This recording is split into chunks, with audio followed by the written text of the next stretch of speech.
Happy New Year, René. Welcome to 2025, the first episode of the Lead podcast in this new year. The first one, but we also actually did a whole year of Lead Podcast in 2024. Yeah.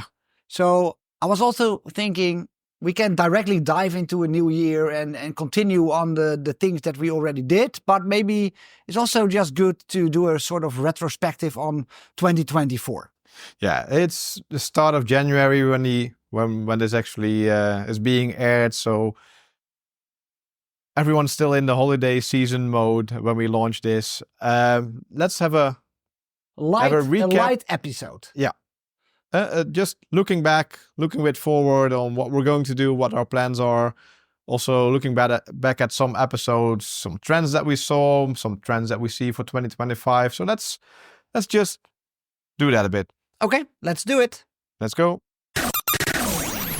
The Lead Podcast, a podcast for leaders in engineering, architecture, and development. Okay, René, looking back, we had 25 episodes.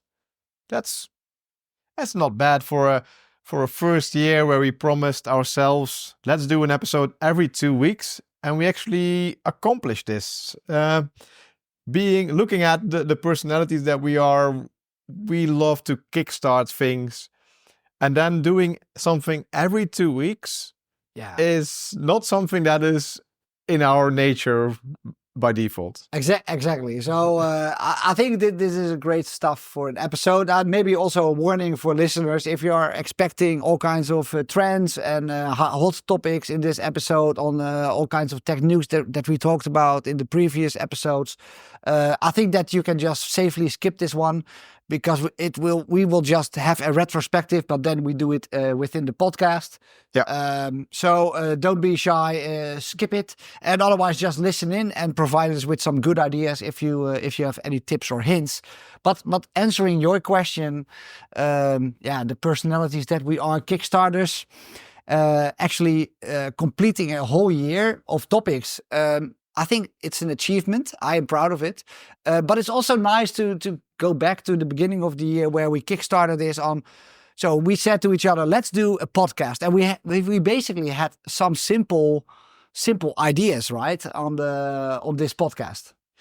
Yeah. And to be fair, we had a lot of talks before we actually started doing this podcast, right? We had 2 years of conversations, idea, let's do this podcast. But in the end, end of last year, we committed to let's do this for at least a full year and do an episode every 2 weeks. Make it so that it's easy to listen to people. So 30 minutes per episode. That we actually did that quite well. And we had some approach of it should just be one simple take, one conversation with guests or the two of us. Yeah, chatting without too much editing, hassle, etc. Because otherwise we would never. And I think we succeeded in that. Even with our guests, we warned them up front. Like we really try to do this in one take. So only if you really make really big mistakes, or you cannot really answer the question right, you need to think. Then we can maybe cut. But I think it has not happened. We did not do any post-editing on cutting stuff out. Only we had a couple of things with like guests who were remote where the connection dropped or had some hiccups. Then we didn't want to bother the listeners with actual are you back? All that. Can you hear us now? That stuff that you want to edit that out, right? So, and we had of course some pre-processing on the noise, because we did some episodes that we recorded on Techorama. Yeah. And like all the noise that were in the hallways when we were recording back then, it was but that was mostly AI post-processing, which was really, really awesome. Yeah. René, you were a big fan of creating jingles and doing all the audio stuff with the beds and that's because the ideas initially were far greater than we actually executed on. My initial idea was I wanted to do a full radio show with music, and then we play a song that is actually based on the theme that we are talking about, because I love to go through all kinds of Spotify lists or whatever lists where you can find music and really find songs that have the nice lyrics that are completely fitting to the theme. I really love it. I also like to look for music, create sounds. So my idea was this full radio show. I dreamt of that when I was a little boy. Yeah. But yeah, with all the licensing, if you want to have music in your show, you need to do all kinds of royalties and licensing. So we quickly dropped that idea. And we actually made it very simple. We have a show where we talk for half an hour, and we only have one jingle, which is the lead podcast jingle. And the rest of it is plain simple, right? Yeah. So for next year, upcoming episodes, maybe not the next one, but somewhere in the year, we want to improve on this a little bit as well. Have some bad music. Maybe a couple of jingles that we can use to spice it up a little bit more. Yeah. And what I did like is where we evolved in how we especially did the episodes that we do together. Where we started out in the beginning of the year in the studio. Here at our office, we have a studio where we can go and we can record, because we thought maybe we should do video as well. And then we were standing next to each other, having a conversation that felt not so natural. And I think we were forced to do it because there was no room in the studio, so we had to improvise a bit with portable microphones. And then we stood in front of a whiteboard and we started to have a discussion. I really like how we evolved into that one.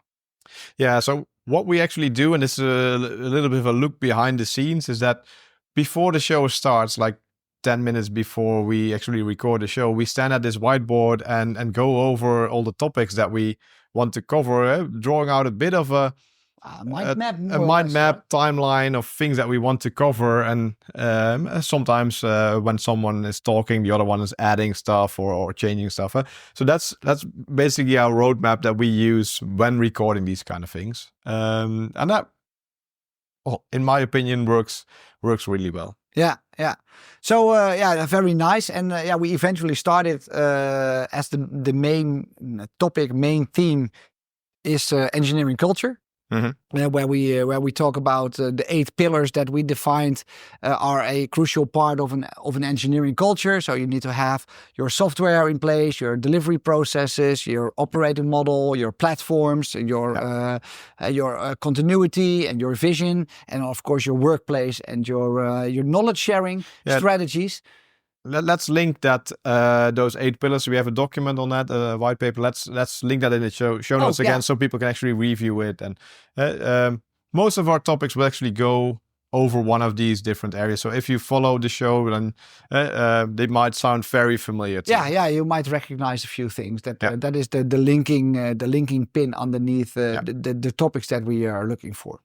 Yeah, and the goal that we had is, of course, the two of us can talk for hours on certain topics, but it would also be nice to have actual stories from guests who did stuff at their company, sharing their journey, etc. I think we also had quite some nice episodes about that. That's what I really like to hear, the stories of how people actually did it in their company. And, some nice names to it. Very nice. Also very nice companies. Some of the guests were, of course, people that we already knew from our networks that were happy to share their stories, or even from companies that we have worked for as a consultant.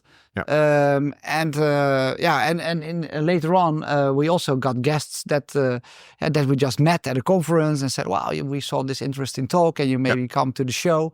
And I think that we should definitely continue on that. Finding the right guests, not necessarily always because we want to have a guest, we should have a guest. But if we find the right people, we should have a guest. So if you have any suggestions, you as a listener, on people that we should invite, we are more than happy to give them a call or a message and see what we can do. Yeah, connect to us on LinkedIn. That's probably the easiest way. You can either connect directly with René or me, or the Lead Podcast itself also has a LinkedIn page, which you can send messages to. So, well, please do. I mean, we really like your feedback. We have some numbers that we can see in all the platforms where we publish the podcast to. But I really love to see the messages that I got from people like, hey, your podcast is in my Spotify Wrapped. I really like your show. Those messages mean the world to us. It's why we do it. There is always for me two reasons to do it. First and foremost, because I like to do it. Otherwise, I don't do it. So that is how we started. Let's have a podcast because we wanted to create a podcast. Let's see how it goes. But closely after that is you do it for the people, right? We want to share the knowledge and we want to know about, does these topics resonate? Do you like the topics? Do you like the format? What else do you want to hear? Do you have any feedback or challenging questions to us? Or do you agree or not agree? So provide us with that feedback, either in the show notes or in the review or just whatever, a mail or a LinkedIn message or whatever. Because that is really encouraging. If you get these stuff, sometimes I walk around in a conference and then the people, like random strangers, come up to me. It's like, I listen to your podcast, and I'm like, oh, okay.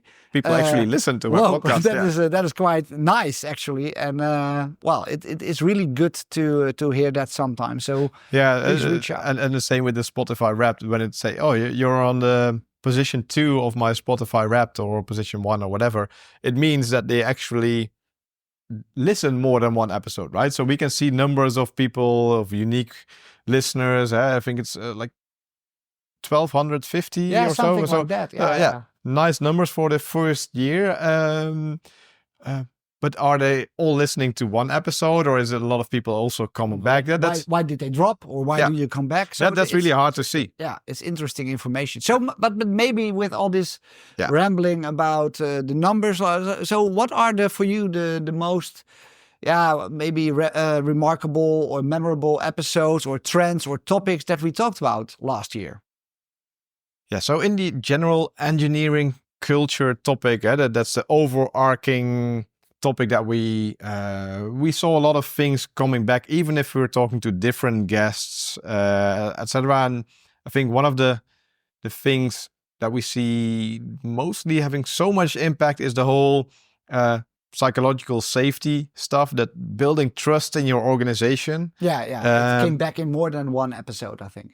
We had a full episode on it with Arthur Dohler. I like that, but it came back in so many episodes because often when we're talking to companies building software, technology is hardly the issue, right? It's of course it's also an issue when you have a lot of legacy stuff, etc. But the people, those are key, right? Those can actually make a change, and having that set up right. Also just the whole operating model of how you organize your organization, that's tightly connected to that. And I think that the number of guests that we had, but we also had episodes ourselves on it. It usually starts with more a technical question. We need a platform. We need a platform for this, or we want to have a self-service portal, or we want to move to the cloud, or whatever technical topic. But quickly after starting work on the topic, you already see that there is so much organizational stuff going on as well, that people do not want to move. People have resistance, leadership that doesn't want to align to that vision. There is no vision. All that stuff, and we saw that in some big and some small amounts back in the episodes that we had with our guests as well. So I really like that, and for me also the whole platform engineering and developer experience episodes. I like that there is a lot of alignment, but also a lot of different things. People do similar things, but completely different all the time. Yeah, I think you can see that it's a trend where people tend to focus on now, and they see that the problem is there of our developers need to be more productive, or they can be more productive, or they're just having too much cognitive load now, and trying to solve that problem. There are our industry is seeing that platform engineering, etc., could help solving this, but there's not one silver bullet way of solving this. So I think that's something that happened in 2024 a lot, is that a lot of companies are experimenting with this, doing their first steps into this direction, and that will probably, take a large leap next year as well. Maybe professionalize it a bit. Yeah, and I think that the number of these episodes that we had in one of the latest episodes where we explored the DORA report on the trends that they see is we the episodes that we had and the topics that we discussed quite aligned with the stuff that DORA found as well. So these are the things that are actually real in the companies that we work with as well. So that is quite nice. And I think that moving on to next year, so what are the things that we are going to focus on? Yeah, so our focus will still be on the whole engineering culture, building organizations that thrive in the software world, right? So we'll not focus again on very technicalities, etc. But of course, there will be a lot of trends that do have to do a lot of things with technology, right? So we had some episodes this year about AI, not that much, more about how AI is assisting developers and GitHub Copilot kind of things. I think it would be great if we can dive a little bit more into that topic. We see, of course, an uptick in AI. We see a move in maturity where people started experimenting with ChatGPT last year and the year before and trying it out. We are now moving to the next phase where we say, okay, all the fun is over with this AI. Let's now start using it for real. Let's try to make a case on how can it help me do the stuff that I cannot do myself, instead of generating a slightly better text or even not better text. Yeah. So when I look at generative AI, there's always we divide this up in three levels. One is just the use of LLMs. I think of like using ChatGPT in your workplace. That's the first level of engagement. Well, we did that 2 years ago, right? This year was the year where we learn to embed that in our processes, add our own data to it. RAG stuff. RAG, but also Copilot-y things where AI is helping us in our processes already. And I think next year, you already see this trend where they talk about agents and agentic systems. I think that's where a lot of focus will be in 2025. Actually, looking at complete workflows executed by AI. So it's not sitting next to you as your co-pilot, but it will actually take on whole processes. I think that will be a trend, and I think it would be good to have to dive a bit deeper in that as well. That would be very nice, and I think that is closely related. And I think that is also a topic that we can further explore. Is closely related to data platforms. So where we talked about platforms as an agnostic thing, but like data. So how do you work with data? How do you start with building a data platform if you have like tens of thousands of terabytes on data, and what is data and what is information, like that types of discussions on how to deal with that amount and to make something out of it. I think that is really interesting. Data was already very important, but it's only becoming more and more important now with the AI stuff. And of course, I think we weren't done in 2024 with the whole how do we do DevOps right? And how is platform engineering or developer productivity helping in this? As we said before, we talked about this a lot last year, but the industry, there's so much more to mature in this on getting certain practices right. There's still a lot of experimentation. So these would be great topics to talk to some people about their journeys, what they learned so far. Yeah, I think the whole platform engineering, developer experience, developer productivity. How do we do that? I think that is really an important topic. I do feel though that DevOps as a term feels a little bit outdated nowadays. I don't think so. I don't believe it's dead. I think it's like big thing. It's still alive, but it feels outdated. And I think that we should more talk about like the trends underneath DevOps, like the platform engineering, the developer productivity, developer experience, which are all stuff that can also be under the umbrella of DevOps. But DevOps as a whole, it has been polluted by the industry. Yeah, the term is broken. I think the people who actually really believe in DevOps and know what DevOps is, it's never going to go away. But since if you build pipelines and you do Kubernetes, now you are DevOps. Yeah, so with the whole people being DevOps engineers, etc., the term is so polluted and so many products. So let's focus on some other stuff like we also talked about moving to clouds, etc. And I think next year there will be, I think cloud is quite mature already. There's a lot of companies already moved to the cloud. So of course there's some nice stories there to be had. But I think next year, looking at the whole world, is also going to be like geopolitical things happening. The US is changing their views quite a lot to look more internally to the US as well, and Europe. And Europe is more. They really want to be more detached from US and China and all the other big players in the world. So I'm really. I don't know. We need to find a guest there, but I'm really curious on views there, like how do we see as Europe, for example, the cloud? Because we can have a region here in West Europe which is all GDPR compliant, but it's still a US company.